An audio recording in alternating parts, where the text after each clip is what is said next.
The police. What were they expecting? A complete physical description. My attacker was most likely a woman in her mid-30s. She donned a cap and dark glasses. Try guessing the age of those two things. That was the most accurate description I could provide. I am probably not making much sense. I'll start from the beginning. And hopefully that will make more sense. I'm hoping that writing everything down would help me understand it better. The shock of being assaulted for no cause in public was so unlike anything I had ever experienced that I couldn't absorb it. Just a few hours ago, I was on top of the world. I had a wonderful life, complete with a gorgeous house, comfortable financial balances, and a spouse who worshipped the ground I walked on.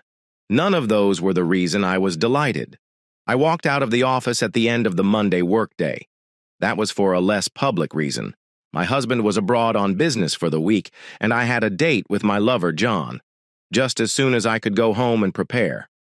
John was a relatively new addition who took me to places in bed that no man had ever gone before. That's why I was walking with a skip in my step and a smile on my face as I approached my car in the office parking lot. I'd just gotten there when I felt a hand on my shoulder. I turned to see who it was. I was hoping like hell it was John, as I saw a punch come straight at my face. I barely had time to notice the enraged female visage behind the fist before pain erupted from my mouth. I believe I instinctively went to the ground and rolled into a fetal posture, allowing the woman who had never spoken to kick my back. She must have become bored of this at some point, since the next thing I knew, she had left. I'm afraid she'll return. I dialed the emergency hotline. An ambulance transported me to the hospital where I had a break. I was immediately noticed because I arrived before the midnight rush. Aside from a split lip and some bruising, I was told I was all right, with a vague admonition to monitor for symptoms of delayed concussion and to ice pack my bruises. I was sent home. The police interviewed me in the waiting area after the medical staff had finished with me, but they only had a sketchy description of a thin, blonde-haired woman wearing a hat and dark glasses. There wasn't much possibility of apprehending the mad woman. I couldn't even tell them if she was a natural blonde, much less provide a reason for the attack. I asked for a lift back to my car, but they said it was against the regulations. I tried one of my helpless female smiles, but it pained my lip too badly. I tried calling John to ask for a lift and to cancel our evening tryst, but he didn't answer, so I had little alternative but to phone a taxi. My new plan for the evening was to pick up a bottle of painkiller, most likely vodka, add some ice for the bruising, and take a long, hot bath until it was time to call my husband after his workday. He always knew how to make things clear for me and make me laugh when I was down. After I informed him what had happened, I wouldn't be surprised if he stopped everything and traveled 4 hours home. I've always been his priority. I believe I had barely been home for maybe 30 minutes. The bath was full and the ice was cooling my martini when I heard a knock on the door. Thinking it was the delivery of the Chinese takeout I had ordered, I opened it. I awoke with only fragmentary memories of what had transpired. I tried to sit up, but my head hurt terribly. I lowered my head and felt my face. Something had dried on it. I scratched a piece off and examined the scraping beneath my fingernail. Blood? Oh no, gently and cautiously. I felt all over my face. The eyebrows, cheekbones, and jaw were not gashed. My nose was hurting, yet it felt intact. I thanked the gods. It did not appear to be broken. I turned my head gently. The floor was also splattered with dried blood. Whoever my attacker was, they must have struck me hard.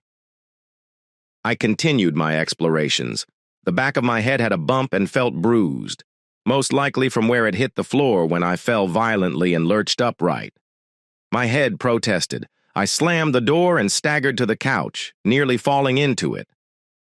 I believe I hallucinated for a bit, and my brain built up images that flitted over my head, somewhere between recollections and movie frames.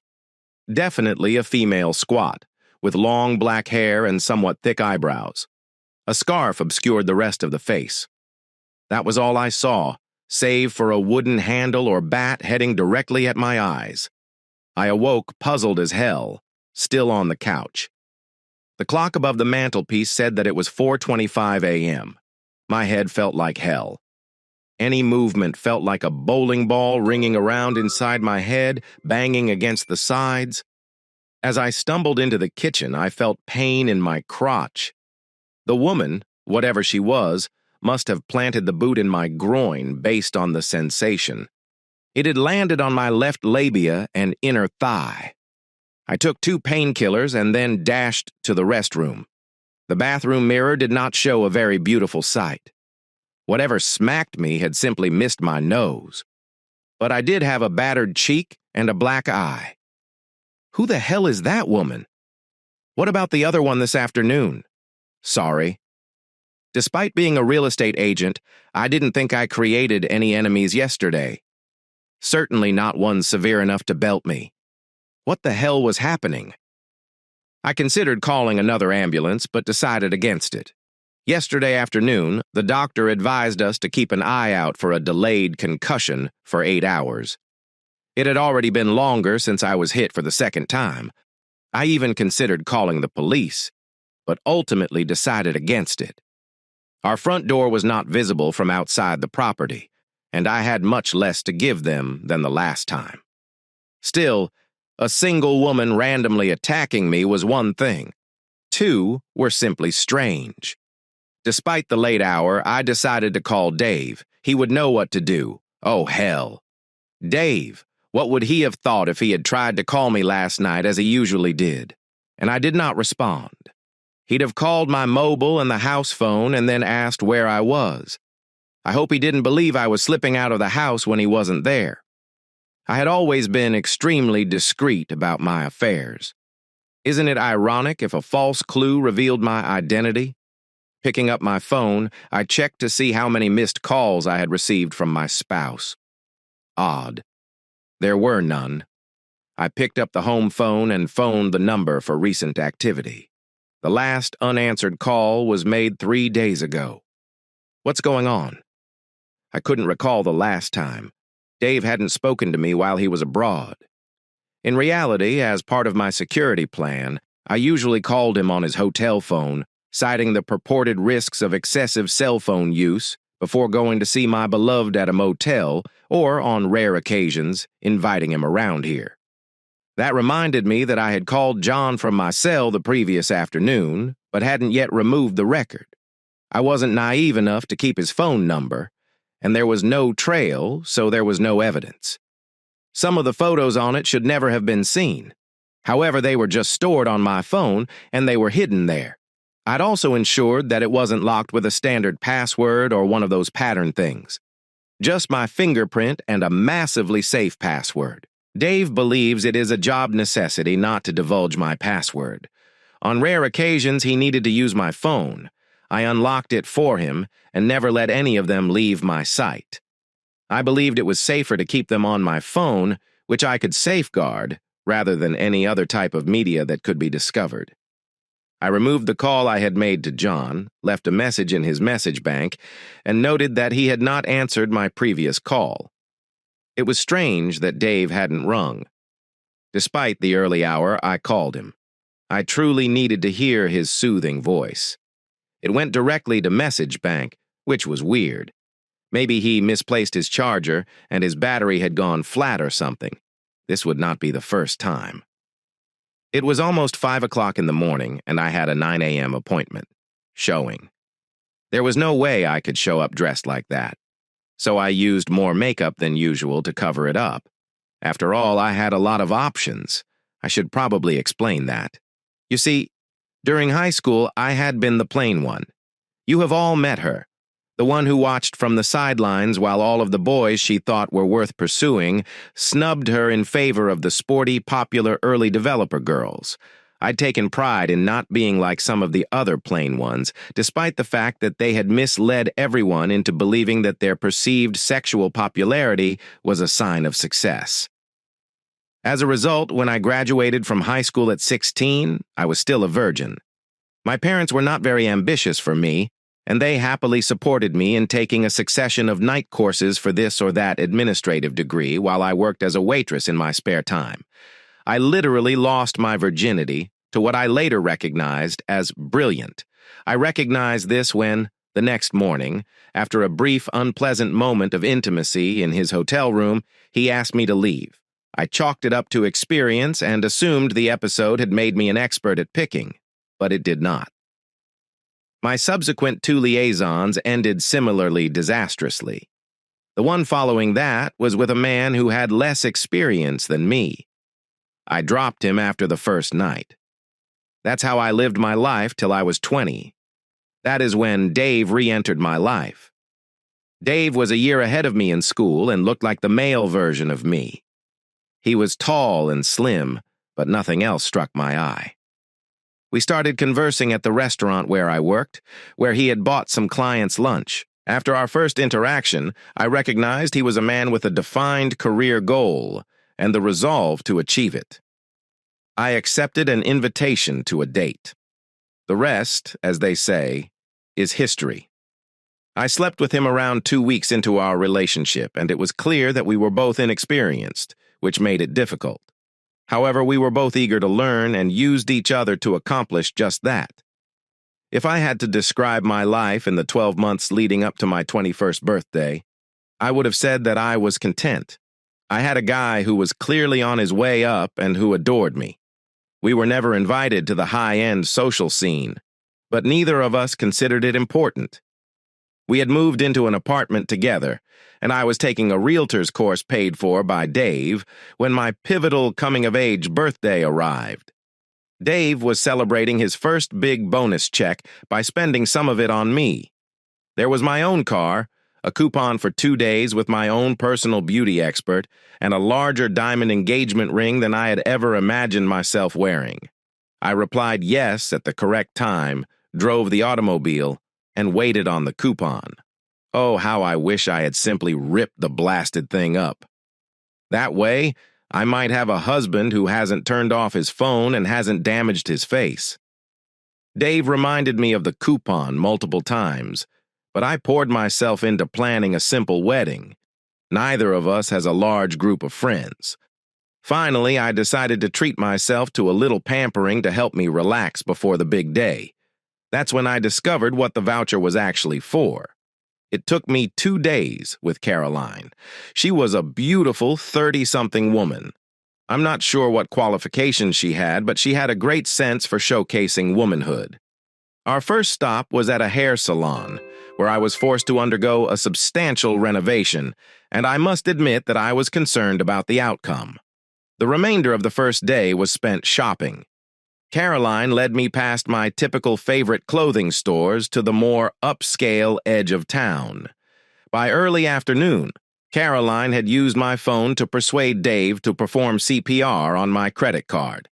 At the end of the day, I gazed in the mirror at my new hairstyle and clothes and nearly called Caroline to tell her not to bother the next day.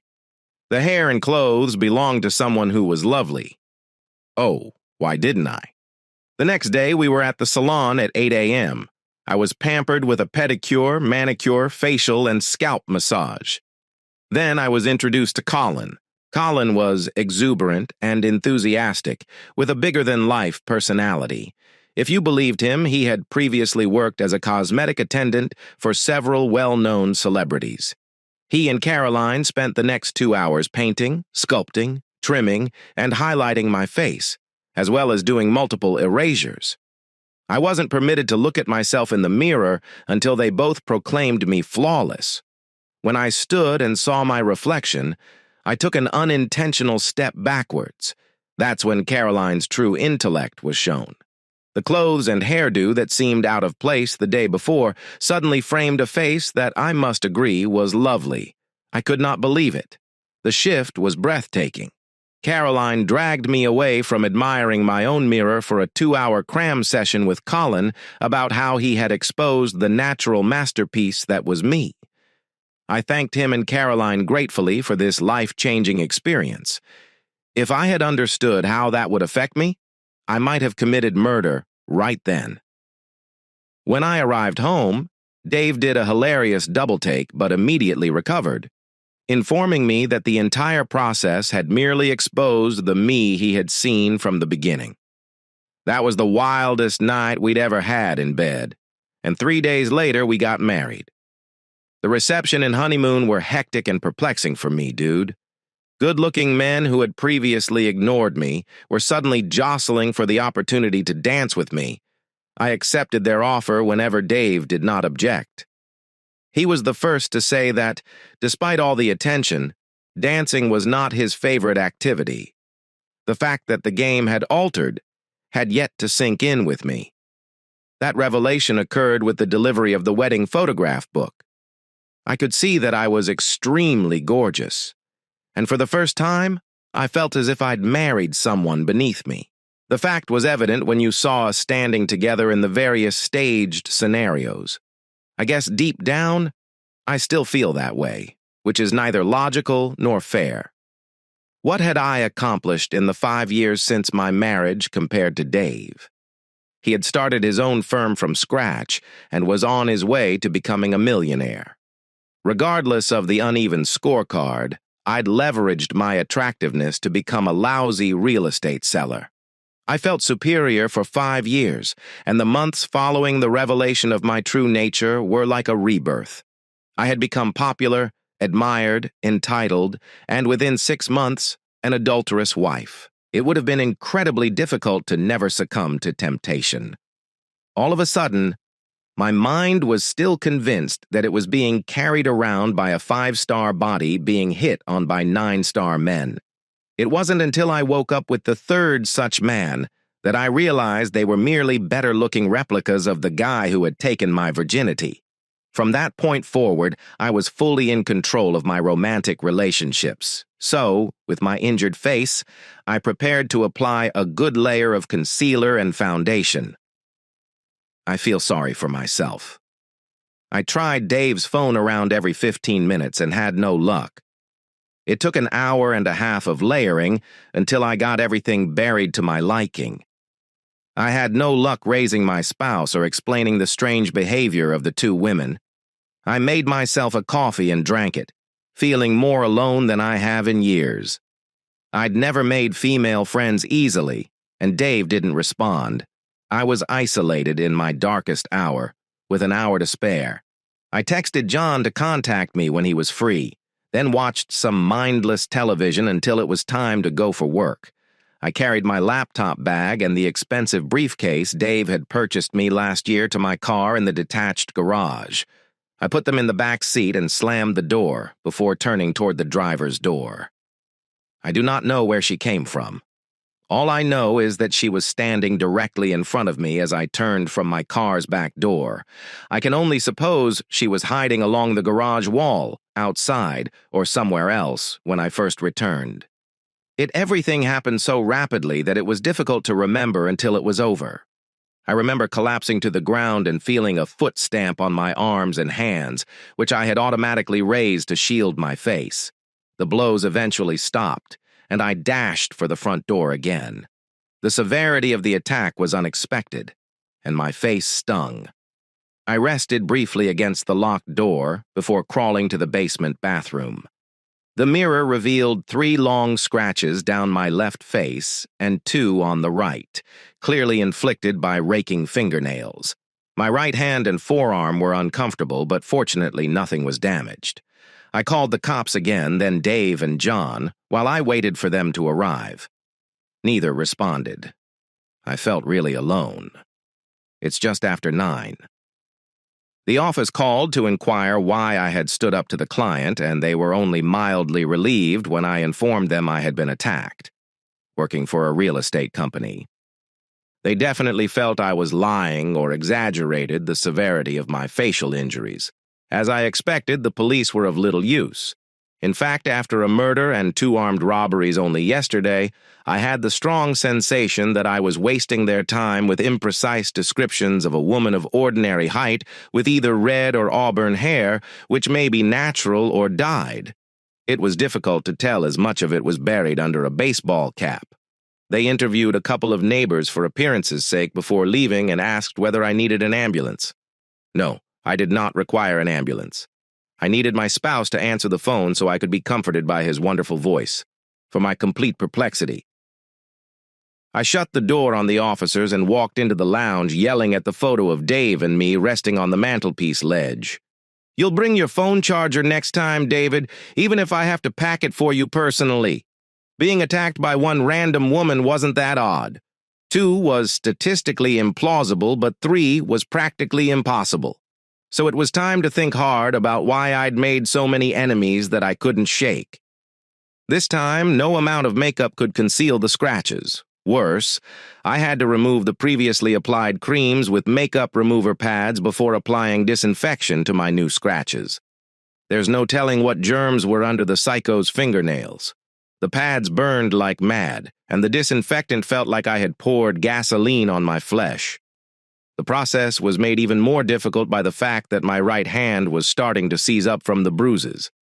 By the end, my face was red and blotchy, and the most recent woman was probably wearing heels.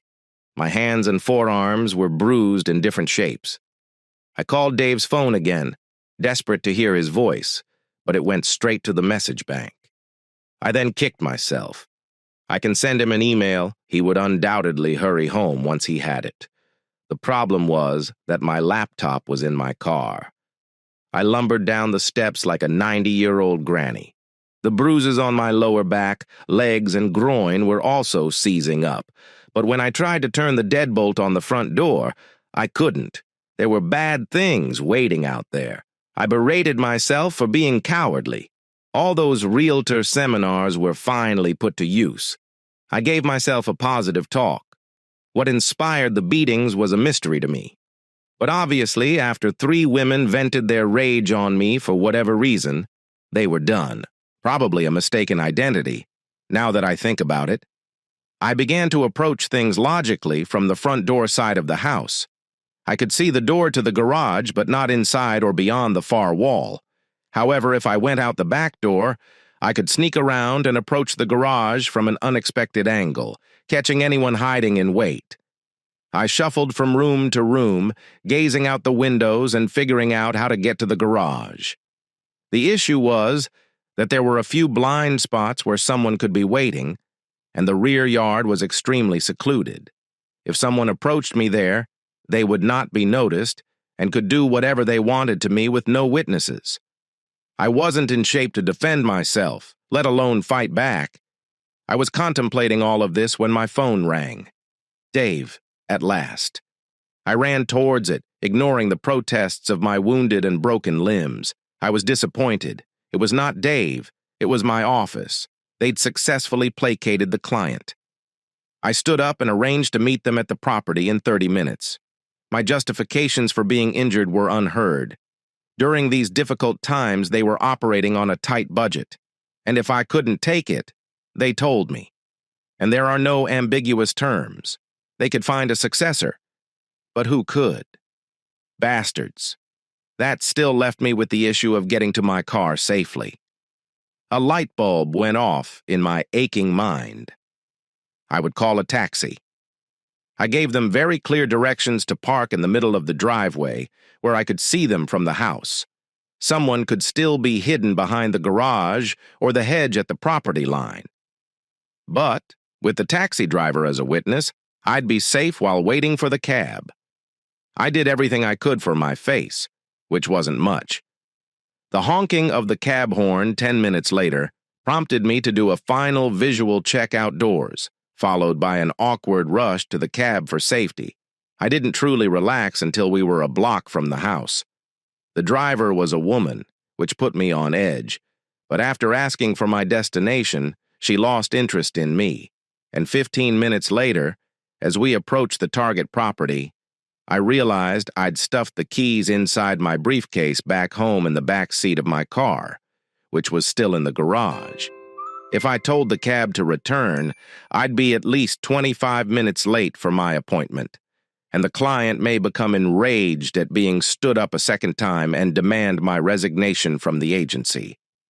I chose to keep the appointment and bumble my way through. I could show the client the exterior and blame some bureaucratic snafu with the keys. I'd almost probably lose out on the sale, but hopefully won't get fired. I called Dave's phone again before we turned into the driveway of the house. Finally, I had to wait half an hour for the bloodied customer. She also arrived via cab. She was a tall, dark-haired woman in her 30s. Quite attractive, unless her eyes, veiled behind sunglasses, failed her. She was carrying one of the large handbags that appeared to be this season's fashion trend. When she noticed me, she looked down at a piece of paper in her right hand and stuffed it inside her bag as she walked toward me. She seemed to accept my explanation for the key mishap, but seemed annoyed when I stated that the best I could give was a trip around the exterior, peering into the windows. Fortunately, I knew everything about the property by heart, so I didn't need to consult any notes that were in the briefcase. I kept thinking that if it didn't sell soon, the owners might lower the price so Dave and I could buy it.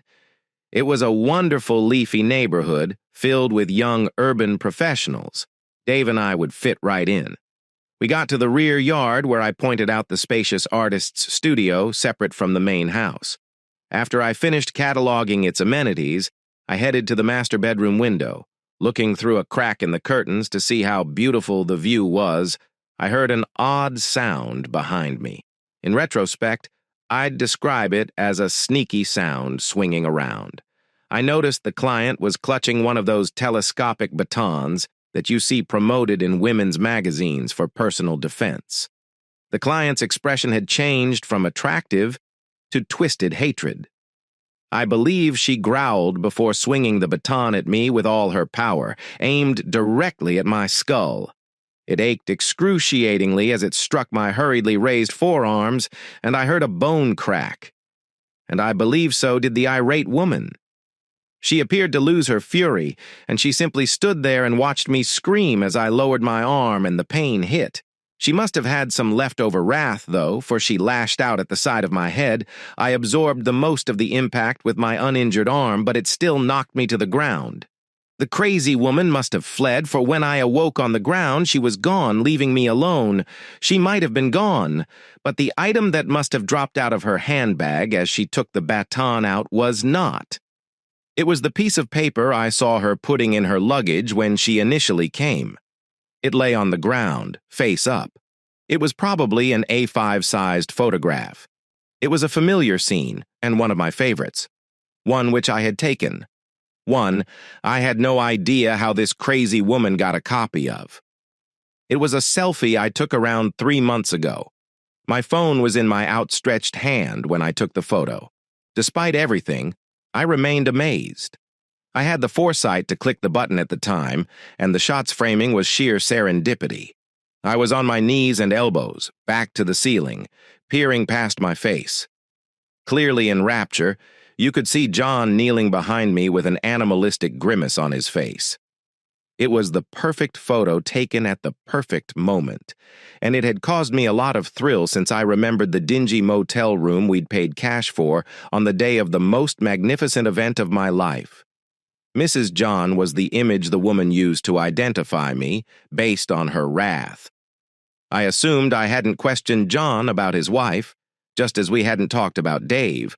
I just hadn't deemed it important enough to think about before. I rolled to a sitting position, holding my fractured arm.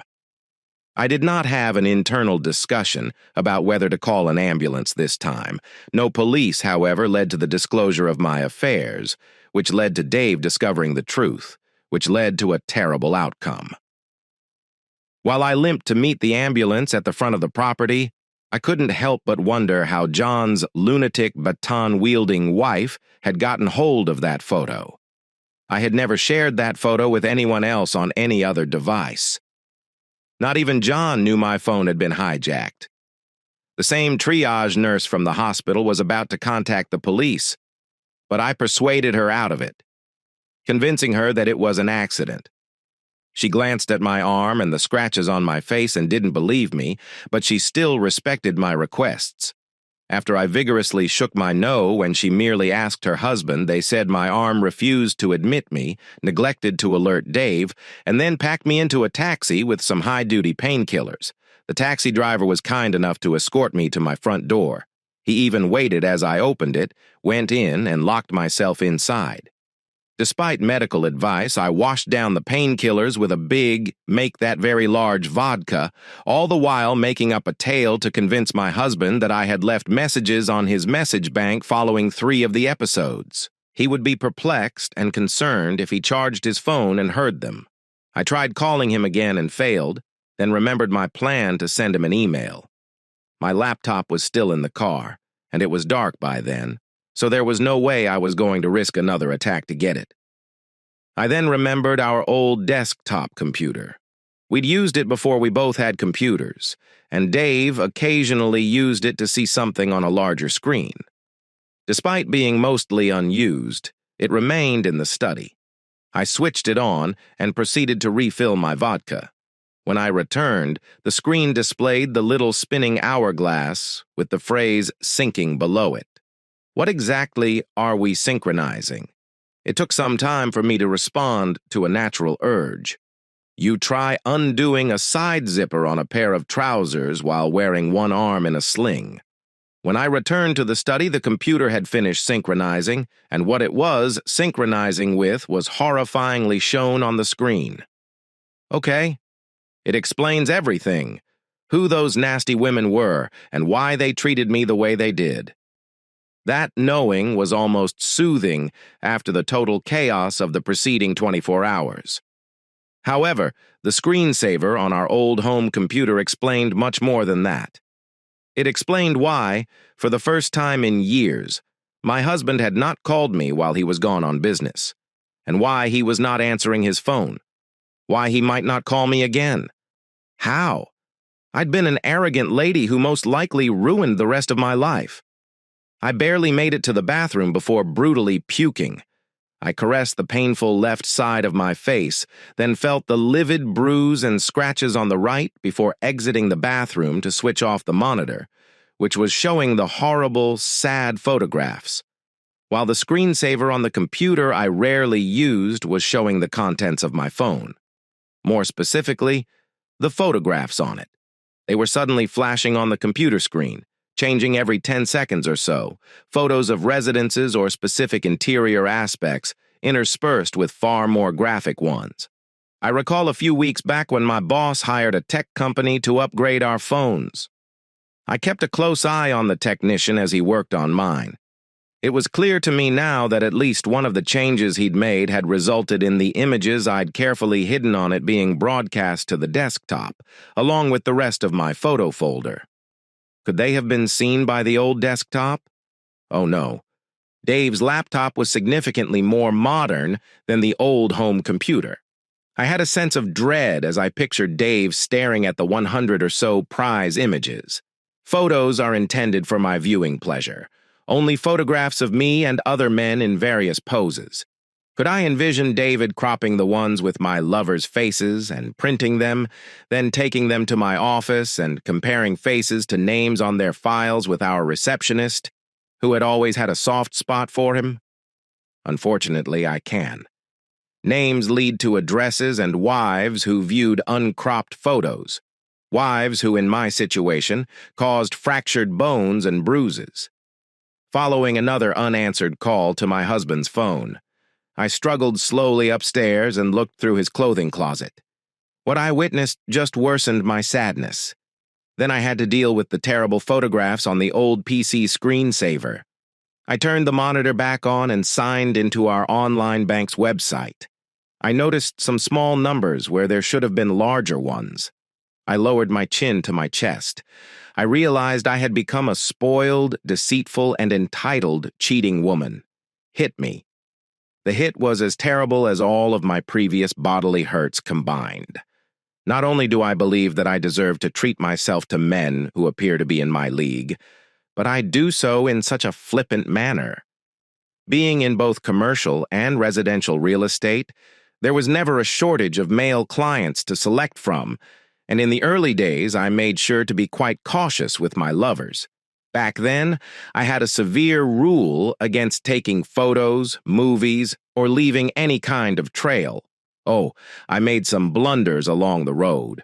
One person almost outed me because he wanted to prolong a relationship that had already run its course with me. That's when I made the decision to limit myself to married males, with as much to lose as me, but I became complacent and dropped a few of my restrictions. When it became clear that Dave trusted me implicitly. Mistake. A big mistake. Huge. I should have adhered to the no-photo rule. I kicked myself for my complete arrogance, wondering how I could have tolerated it. I would become the popular girl. I want to be popular at school, and felt compelled to prove it by sleeping with all the jocks. My arrogance was in believing that my marriage was guaranteed to last. My genuine personality is being revealed to my hubby. Now, I'm not naive enough to imagine Dave would never find my hobbies. But I had long before devised a strategy for that eventuality, which I was convinced Dave would approve. After all, he would never find a substitute of my caliber and would eventually forgive me. My approach was based on his knowing only about one lover. I had been weak this one time. I'd call him a master seducer. I would sob. I swear that this will never happen again. Now, come to bed and allow me to reveal everything I've learned that I've been holding to myself. Well, me and my lovers. I had even intended to offer him my supposed back. I'd yell and shout like a born-again virgin, and he would never know. It was now a well-traveled trail, a frequently utilized reward for very deserving lovers. My thoughts were wandering. Perhaps it was just my attempt at self-preservation, avoiding the inevitable conclusion that Dave would not forgive me. He hadn't found me in bed with another guy, sparking my long-rehearsed reaction. How could I have predicted that he would cyber-catch me with dozens of my loves at the same time? In the bruised face right now. I yelled, "Here's the next story." It has been nearly 4 years since this happened. I, Chuck, was 37 at the time, had been with my wife Chrissy, 36, for 16 years, and had been married for 13. We lived a pleasant upper-middle-class life and have a 15-year-old daughter named Cora. I had 2 best pals, whom I met in college, Eric and Mike. Eric, 35, married Emily, 31, and Mike, 35, divorced his wife that spring. Chrissy and Emily had also become close friends thanks to us. We had been enjoying a week-long vacation every summer as a group of 3 couples for several years by this point. Everything was booked and ready when I injured my ankle 3 days before our flight. I decided not to go on the trip because I was going to be non-weight-bearing for 16 weeks. My medications made me incredibly fatigued and sleepy, and I didn't want to ruin everyone else's fun. My wife volunteered to stay at home with me, but I persuaded her to not worry and go on the vacation. When Chrissy returned from her trip, she seemed like a completely different person. She had a difficult work year and was under a lot of stress. I knew she needed a true break and was pleased she got it. In addition, upon her return, she was extremely sweet and attentive, nearly to the point of love bombing. I wasn't complaining. Our intimate life felt as vibrant as it did in our early 20s. I attributed it to remorse at leaving me behind, as well as the general fatigue of the journey. Fast forward a few weeks after Thanksgiving. Everything had been going nicely. Chrissy and Emily had arranged a girls' shopping weekend a couple of hours away, including a hotel stay on Saturday night. Now, this is where things go very bad. We're all on Snapchat. Eric and Emily have a few of nieces, and they started using it since it's the only way to get them to respond. I discovered this myself when Cora received her first iPhone. Send an SMS, which might also be interpreted as a smoke signal, and provide an immediate answer. We had group chats and regularly sent each other nonsense. That night, after emailing my wife a photo of the dog, I switched to the map app. There were Bitmojis for Chrissy, Emily, and Mike. I zoomed closer, and they all looked to be in the same place. This did not make any sense. Why would Mike be at a town 2.5 hours away, staying in the same hotel as Chrissy and Emily? My imagination quickly turned to the worst-case scenario. I tried calling Chrissy at that point but received no response. I called again and again. After the 4th call, I grabbed my keys and was about to start going that direction. Then I remembered I had a 15-year-old at home, and couldn't just leave at 8 p.m. for a place 2.5 hours away. I took a time to relax and reflect. Eric's wife was also present. Perhaps he knows something. I called Eric and he answered. I told him about Snap Maps. It was strange, though, because he did not appear astonished or alarmed, which somewhat soothed me. Perhaps I just missed something. That was when Eric confirmed my worst nightmares. He proceeded. He knows they are all there. Emily and Mike finally convinced Chrissy to have another threesome with them.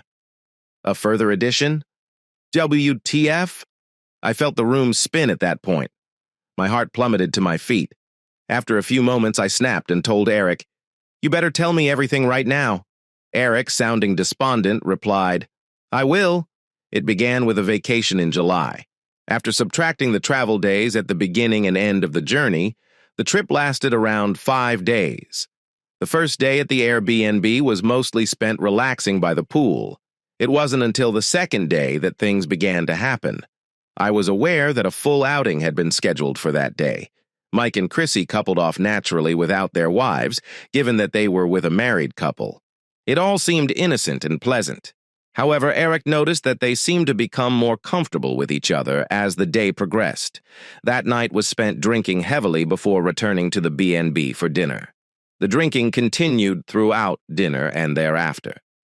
Emily noted how much more flirty and intimate Chrissy and Mike were becoming. After a while, Eric and Emily departed to their rooms, leaving Mike and Chrissy alone. After approximately an hour, Emily decided to quietly go out to see what happened to them. She went to Chrissy's room only to find that she was not there. She then crept up to Mike's room and heard the unmistakable sounds of intimacy between two inebriated people trying to stay quiet. Emily returned to the room and told Eric what was going on. I interrupted him at this moment and asked, "How could she just let this happen? You said she noticed them getting like this during dinner. Why didn't she pull Chrissy aside and intervene?" Eric then answered coldly, "Because we didn't want to." It appears that Eric and Emily had been discussing having an open relationship. They had agreed that if anything happened while on the trip, they would simply accept it. Eric stated to me that he had always had feelings for my wife and saw this as a chance, which it was. That was a kick in the teeth. I had previously confirmed that one close friend had betrayed me with my wife, and now it appears that the other did as well. I cussed him out, and he just took it, attempting to apologize and make excuses. I instructed him to push that up his ass and complete the story. Emily went to see Chrissy the next morning to discuss it. Chrissy felt the expected guilt and was concerned about being found out, especially since there were witnesses. She admitted it was a tremendous mistake, but it was also quite good, especially when it came to impaired intimacy. Emily said, "Why stop? He just got divorced. You have been on edge because of work for a year now. You were on vacation and nothing came with you. Not your job, not Chuck, not Cora. You left your whole life behind. Consider it a free week. Eric and I won't say a thing, and we'll cover if anything comes up." Chrissy liked the sound of it but was apprehensive, so she went to talk to Mike, and Mike came to Eric and asked if they were serious about letting this happen. Eric said sure, just enjoy the week. In fact, he had his own plan to sleep with my wife as well. Eric stated that for the next 3 days, they followed all of the trip's plans. I know this because all of the expected Instagram and Facebook posts have gone up. Everyone kept adding me to the group Snapchat, and Chrissy would call twice a day to check in with occasional texts throughout the day. I had no suspicions while healing at home. Mike and Chrissy acted like a newly dating couple for the past 3 days. They ensured that any photos, posts, snaps taken on outings were benign. Otherwise, they didn't hold back on caressing or kissing while out, and when they returned to the B&B, they almost always went straight to Mike's bed. They were not shy about it. It was clear what they were doing, and for how long. Eric, eager for his opportunity with Chrissy, pressed Emily to propose a switch on the penultimate night. He's not sure exactly what was said, but he knows she and the other participants agreed. I interrupted and said, "I don't need the details." Eric said, You do, actually, because it has to do with where she is now. On the final night, they switched. Eric did get to have Chrissy, but he told me he was overly excited, and it didn't last long. That's when she stood up, went back down the hall, and joined the other two. Eric's pride was severely harmed as he could hear them down the corridor for what seemed like eternity. In fact, Emily did not return to their bed that night. This was the first time he had regrets about starting an open marriage with his wife. The next day, they returned. Everyone swears to take it to their graves. Eric went on to claim that as soon as they returned from their trip, Emily, who had been hesitant at first, was determined to pursue the open relationship. Despite his reservations, he continued to believe it would be beneficial. They settled on some ground rules. He wanted a list of people who were no-go, and she said, no, this was about being open sexually, and they couldn't do that if people were off limits. It was going to be the same for both of them, so he should be fine with it. If he wanted to try and pursue her sister, he could, and she didn't want co-workers, exes, or anyone off her list either. He agreed on the condition that he knows everything and has access to everything. Neither of them appreciated the other's requests, but they ultimately agreed to them. He told me that they each recorded movies in which they agreed to this arrangement so that the other could not use it against them if they ever divorced. I was sitting there thinking, this guy is an absolute idiot. Eric then told me how bad the whole issue had gotten, telling me Emily has been quite active while he has yet to go on a single date. As the months passed, the chasm between the two of them became wider, and he stated that he has already filed for divorce. At that time, he presented all evidence he had. I accepted. Shortly after, my inbox included a whole folder. The great majority of it involved his wife and other males. She'd been busy with co-workers and random people. Chrissy and Emily exchanged numerous messages, however. I discovered that Emily and Mike had begun a regular affair approximately 4 months ago. The threesomes talk began approximately 1 month ago. Chrissy was really nice to me after the vacation and seemed a lot happier than before. In the beginning of the conversation, she maintained that what happened on vacation was it. It was a vacation from reality, and now it was done, and life would resume as usual. About 2 weeks ago, she began to show some interest in Emily's suggestion of repeating that final vacation day. This is when Mike joined the chat. Chrissy agrees, and the plan comes to fruition. Eric also possessed pictures of Chrissy and Mike kissing, as well as a video of him being intimate with her. The son of a bitch had secretly recorded it. Although the video is not of high quality, he was able to capture a good image of her face and tattoo. I thanked him for the evidence, and he tried to apologize again. I then told him he was a piece of shit and should never approach me again. With the whole betrayal out in the open, it was time to refocus my attention on my wife. Update number 2. Throughout my conversation with Eric, I had yet to receive a call back from Chrissy. I called 2 more times before saying screw it and sending her a picture of her and Mike kissing. The call was returned immediately. I didn't respond. She continued phoning, and I kept ignoring. She eventually shifted to texting. The first text was as hackneyed as it gets. I can explain. I responded, don't bother. I already got the whole story from Eric. Tell your trashy little friend he has divorce papers for her, just like you will come Monday. At that moment, I disabled her phone number. Chrissy frantically entered the residence about 1:30 a.m. She broke down in tears and attempted to hug me. I stopped the advance, and she started apologizing excessively and asking for forgiveness. I urged her to save it because we had so much to talk about. I wanted every inquiry answered completely honestly. If I believed she was lying, I would end the conversation and file for divorce on Monday. I had enough of evidence and wasn't hesitant to expose the world who she is. I then inquired, what do you want? She stated she wanted to show me how sorry she was, that she wanted to work for forgiveness, and that we could move on. I told her I didn't believe that was feasible, but I'd let her explain herself. I inquired why she had cheated in the first place. She claimed she had a great time that day and felt wonderful and relaxed. She had not felt this way in a long time. Work had been extremely stressful for so long. She let the moment, the drinks, take over and simply went with it. She tried to tell me how bad she felt afterwards, but I cut her off. I said, okay, not condoning, not forgiving, but that only explains the intoxicated intimacy you shared the first time. It doesn't explain the rest of the week.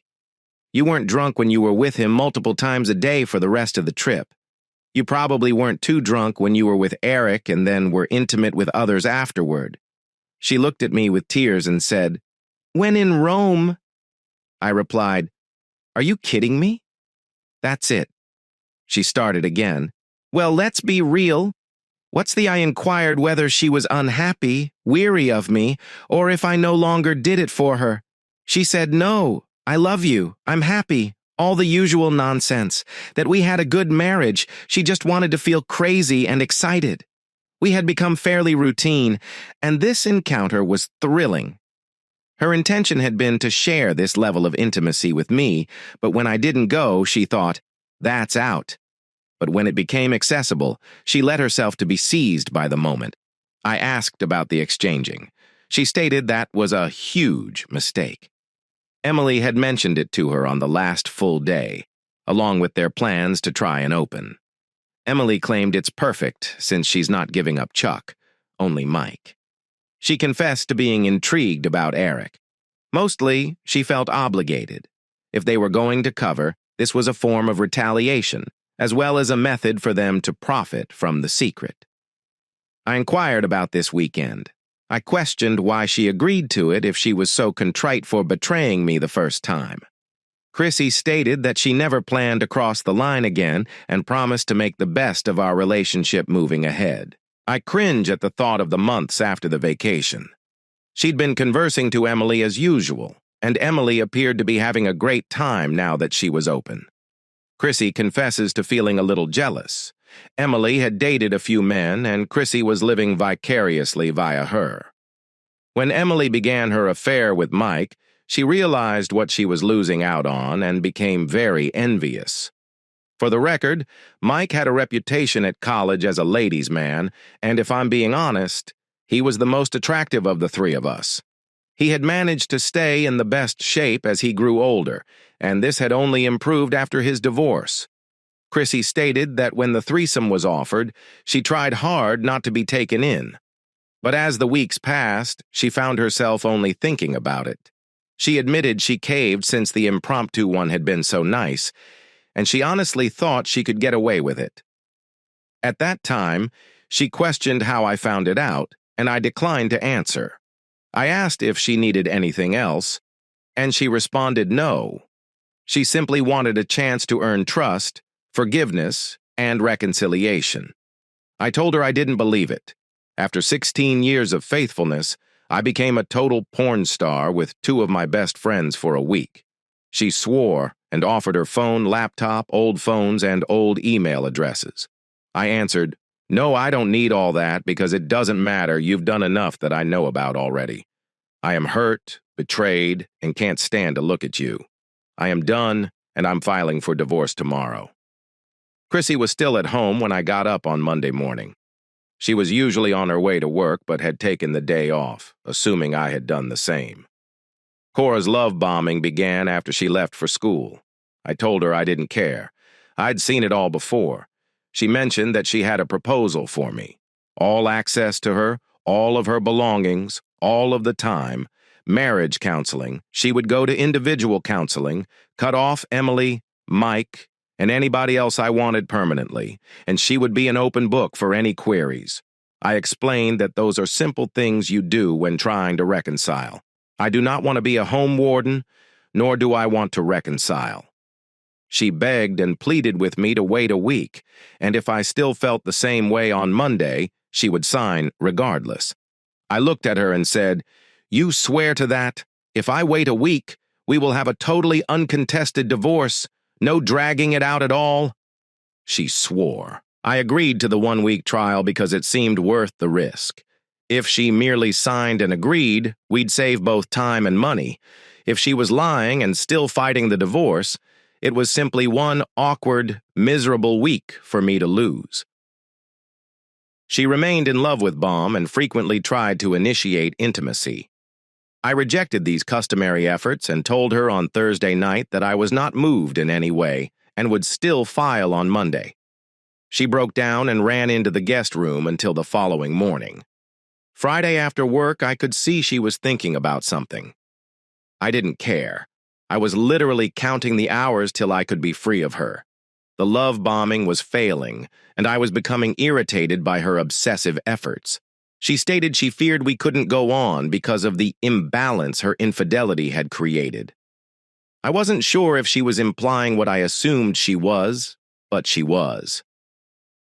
Chrissy suggested we have a threesome. I mentioned you did more than that. She said, "Okay, and you can take a week off marriage." I told out it was pointless. I had just heard about Eric's terrible open marriage. I'm a guy, and unless you're a rich or renowned person, it's difficult to pick up ladies, especially if you're in your mid-30s and previously married. There's no point in sitting in bars for a week or using dating apps and not finding matches. She said, "Okay, you can have 10 hall passes that never expire instead. That can be the same woman or 10 different." I replied, "You think that's not going to impact our life? You're going to be okay with that? I doubt it." She said she won't let it suffer. She'll make a huge effort to be available for all of my needs, and we can do anything I've ever wanted. I know what I did next was sleazy, though not as horrible as what she did. It was still sleazy, but I didn't care at the time. Update 3. I made it clear that I would not accept these concessions as a stalling tactic. If she wanted me to stay, these things had to happen sooner rather than later. I wanted the threesome to be her first priority. I told her she had to have at least one person agree by February 1st, or I was out. I'm not sure how she located her, but during the week between Christmas and New Year's, she gave me a photo of a woman from her spin class. She was stunning, and I couldn't believe she found someone so quickly and so lovely. Tiffany was 24 years old.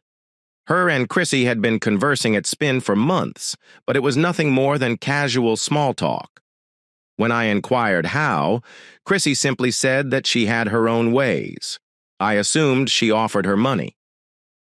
The big night occurred around 2 weeks later. I made it a point to ensure Chrissy was fully involved and did not feel excluded. I had fun, but I knew this would make Chrissy believe we were on the right path.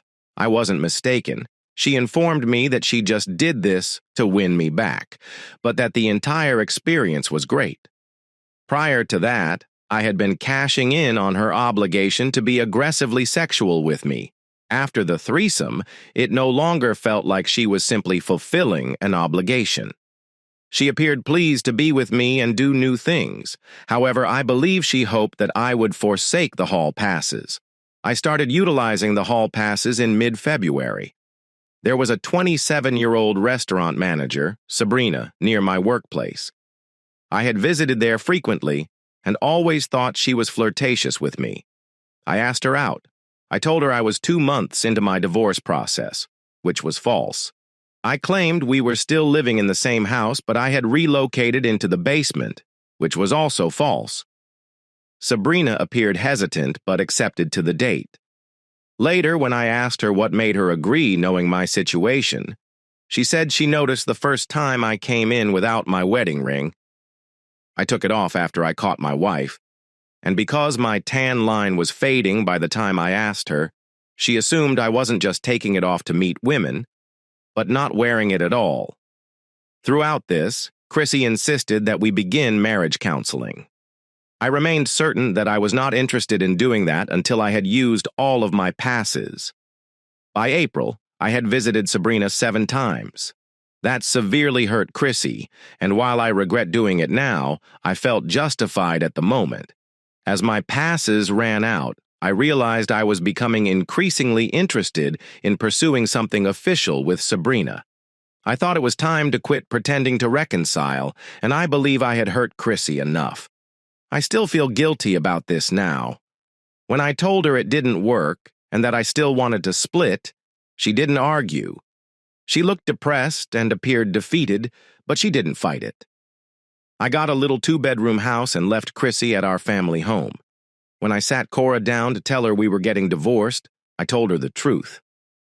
I didn't blame her mother entirely, and I accepted responsibility for my own actions during this time. I focused on telling her that we both loved her and wanted the best for her, but we had both harmed each other and had to part ways.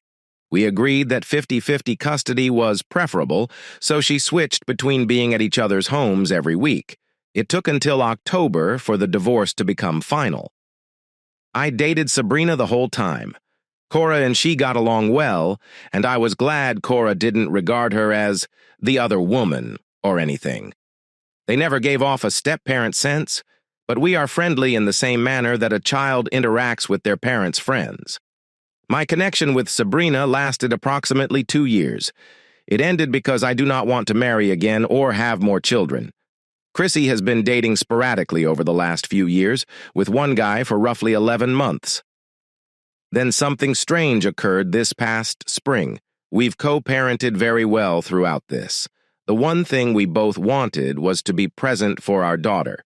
We've remained friendly throughout all of her occurrences and for her sake. When her high school graduation came, we found up seated next to each other. What should have been awkward turned out to be not so. We started joking, talking, and flirting. It was refreshing. A week later, I was still recalling the joy I had at graduation. I chose to call Chrissy and invite her out. She answered, "Absolutely not." This generated such a swell of shame, which was thankfully just temporary. After a long pause, she added, "Unless we start couples counseling." I agreed. We had our first session on a Thursday, followed by our second first date on Friday. It's been 6 months since the graduation. We are still counseling, dating, and researching alternative lifestyles, which we will take slowly. Things are going well, and Chrissy even suggested that I go back to our family home. Cora finds it strange that we're reuniting. She informed me when she returned from her first semester of college last week that she wasn't sure whether she was thrilled or worried. She understands she doesn't want any specifics about any of our activities. Eric divorced Emily and fled for the hills. He requested a work transfer and now resides 4 states away. Mike and Emily attempted to form a serious relationship for approximately a month after her divorce. Rissy reconnected with Emily after our time apart and realized that intimacy was about the only thing they shared in common, and it died out quickly. Emily remarried a gentleman who used to work with Eric, and the corporation transferred him after he was promoted to regional manager. He is now Eric's immediate employer, which I find hilarious. Eric and Emily began an affair behind his back, unbeknownst to him. I say did because someone tipped that guy up, most likely out of spite, and now he's looking for blood from both of them. Mike, as I call him, is still around and single to this day. He was jumped one night after leaving a local tavern by a masked assailant. According to rumors, he was severely assaulted and possibly kicked in the balls 12 times. I'm not sure what the future holds, but for now, I can't complain. If things get exciting again, I'll make sure to keep everyone updated. Until then, thank you for reading. Thank you for listening to today's stories. If you enjoyed listening, please like and subscribe if you haven't done so already. Also, leave a comment below to share your thoughts on what happened. Take care.